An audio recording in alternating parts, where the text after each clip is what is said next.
लोकसभा में मोदी 3.0 का पहला आम बजट पेश किया गया। वित्त मंत्री निर्मला सीतारमण ने लगातार 7वीं बार बजट पेश किया और आम जनता के लिए काफी कुछ लेकर आई।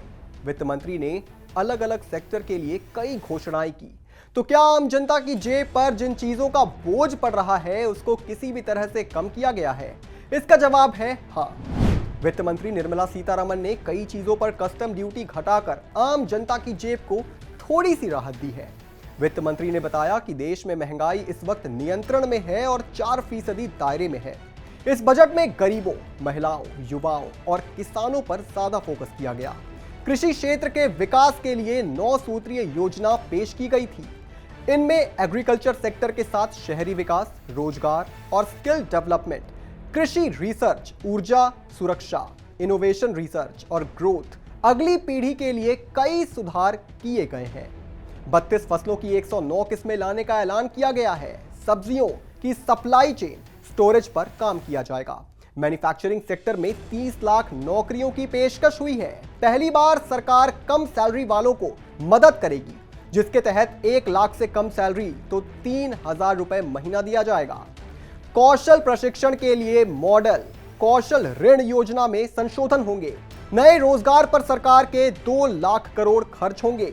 10 लाख तक के शिक्षा के ऋण के लिए वित्तीय मदद सरकार देगी, जिसमें सालाना 1 लाख छात्रों को सहायता दी जाएगी। यानी मोदी सरकार इस बार छात्रों के लिए भी बड़ी सौगात लेकर आई है।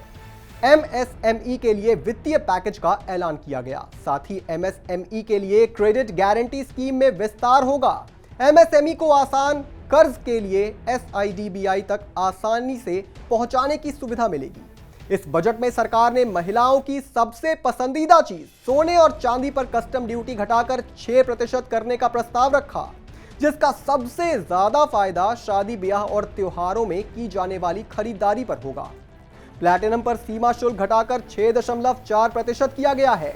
मोबाइल फोन और चार्जर पर 15% सीमा शुल्क घटा। स्टार्टअप को बढ़ावा देने के लिए एंजल टैक्स खत्म। और अंत में सबसे जरूरी चीज, इनकम टैक्स स्लैब। हर बजट में आम नागरिक को टैक्स में कितनी राहत मिलने वाली है, इसी का इंतजार होता है। ऐसे में आपको बता दें कि टैक्स रिजीम के तहत 3 लाख तक के आय वालों का कोई टैक्स नहीं लगेगा।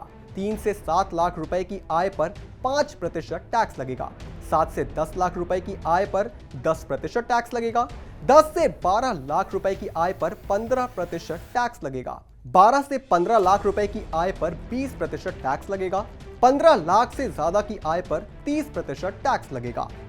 इसके अलावा बिहार के विकास के लिए कई बड़े ऐलान किए गए हैं। बिहार की सड़क संपर्क परियोजनाओं के लिए 26,000 करोड़ का ऐलान हुआ है, जबकि 21,400 करोड़ की लागत से बिहार में विद्युत परियोजनाएं शुरू होंगी।